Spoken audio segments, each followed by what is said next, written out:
A Munique é leão de vez. O Sporting acabou por comprar o jogador ao Duisburgo. Sousa Sintra já confirmou à FIFA. Aceita pagar 300 mil contos ao clube alemão.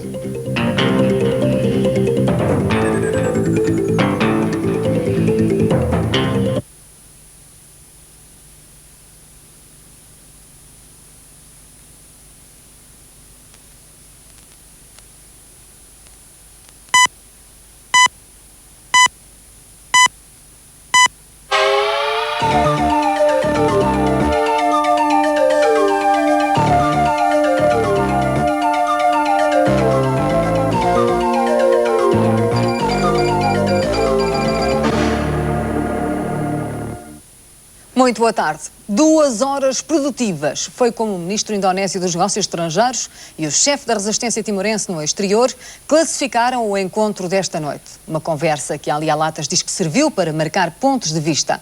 O diplomata indonésio negou que Timor fosse um território fechado, convidou qualquer jornalista português a visitar Timor-Leste e acusou Portugal de até agora só ter deixado entrar no país 2 jornalistas indonésios. Ramos Horta também se mostrou satisfeito por ter conseguido expressar as suas opiniões e pontos de vista. O jornalista Mário Crespo acompanhou de perto esta reunião que terminou de madrugada e nós vamos tentar entrar em direto com ele durante este jornal, a todo momento. Tem contornos mais complicados a carnificina da Suíça. Afinal, não foi um suicídio. Os médicos legistas dizem que os corpos apresentam sinais de violência e até de mutilações. Além disso, há um veneno forte nos corpos das vítimas. Teias de uma história complicada é que nem todos deveriam estar dispostos a morrer. Mas esta manhã, mais 4 mortos apareceram numa das casas da seita Templo do Sol, no Canadá. A casa também foi incendiada. Ganha cada vez mais consistência a teoria segundo a qual o que se passou na fazenda de Cheiry e em Granges-sur-Salvan foi um homicídio e não um suicídio coletivo. Apesar do juiz que instruiu o processo se limitar a não excluir a hipótese, o chefe da segurança de Valais é perentório. Foi um assassínio premeditado. As provas já recolhidas permitem chegar a essa conclusão. Para além dos corpos perfurados com balas, atados ou com sacos de plástico enfiados na cabeça, muitos outros revelam sinais de injeções de sedativos e veneno. A polícia suíça conseguiu ainda provar que Luc Jorret, o líder máximo da seita, e Joseph Di Miranda, outro dos seus principais dirigentes, estiveram no local do crime em Salvan no dia do massacre e a televisão não hesita em acusá-los diretamente dos homicídios.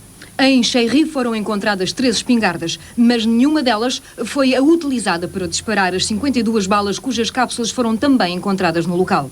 As investigações apontam para um ajuste de contas contra os membros da seita que acusavam os 2 dirigentes de desvio de dinheiros. Entretanto, no Canadá, foram descobertos mais 3 corpos de membros da seita numa casa luxuosa pertencente a Joseph de Miranda.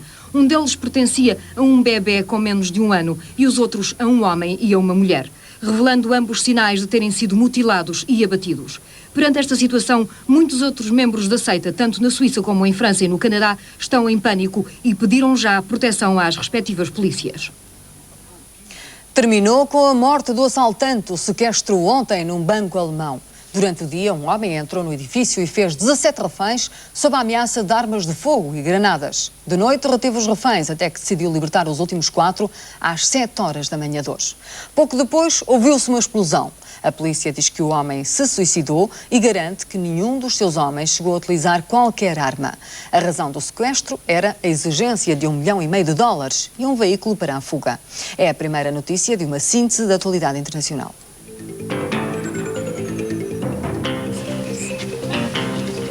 Sequestro na Alemanha termina com morte de malfeitor e libertação de todos os reféns. Tudo começou quando um homem de 45 anos, armado de pistolas e granadas, resolveu reter 17 pessoas numa caixa económica de Herzogenrath. O sequestrador exigia 2 milhões de marcos e um automóvel para fugir. Ao princípio da noite, 10 pessoas foram libertadas e às 7 da manhã a polícia conseguia salvar os últimos reféns. Supõe-se que o sequestrador acabou por se suicidar.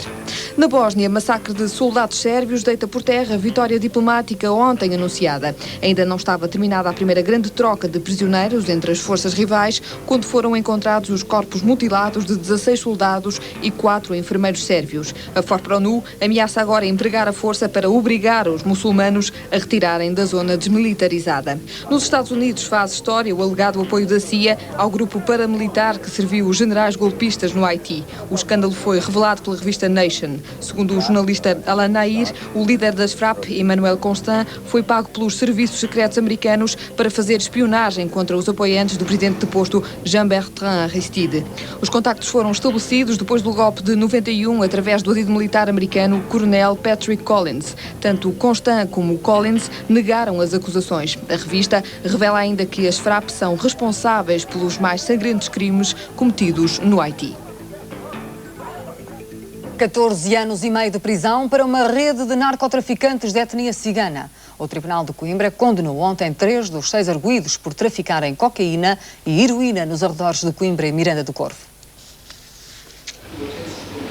14 anos e meio de prisão, a pena coletiva para 3 dos 6 arguidos de etnia cigana que formavam uma eficiente rede de tráfico de estupefacientes. A sentença foi ditada ontem à tarde no Tribunal de Coimbra, com a respectiva identificação dos elementos e das suas movimentações. Profissão declarada, feirantes de roupa e calçado, outra fonte de rendimentos, transação de drogas duras. Ficou então provado em tribunal que Maria Rosa traficava heroína e cocaína. Os seus locais de abastecimento eram o Porto e Águeda e o de distribuição e venda, ao preço de 14 contos por grama, Miranda do Corvo.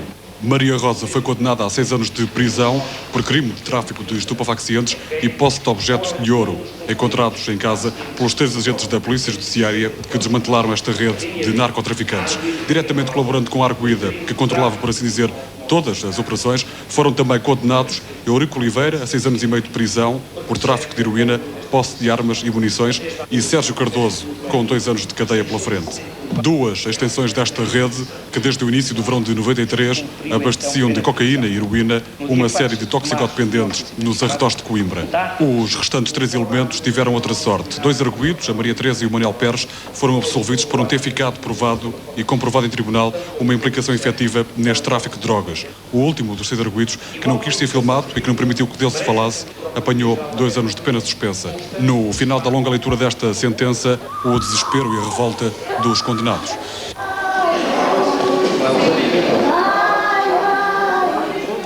No passado mês de agosto, no Hospital de São João, no Porto, uma equipa médica conseguiu pela primeira vez reimplantar 2 pernas a um jovem de 22 anos. Paulo Jorge, operário numa serração, sofreu um acidente de trabalho. Mas os avanços da microcirurgia não deixaram que fosse um caso perdido. Ao contrário, está em franca recuperação. Hoje, menos de 2 meses passados sobre a cirurgia, recebeu alta. E a equipa garante que daqui a um mês o jovem vai iniciar marcha. Numa segunda-feira de agosto, Paulo Jorge dava entrada no hospital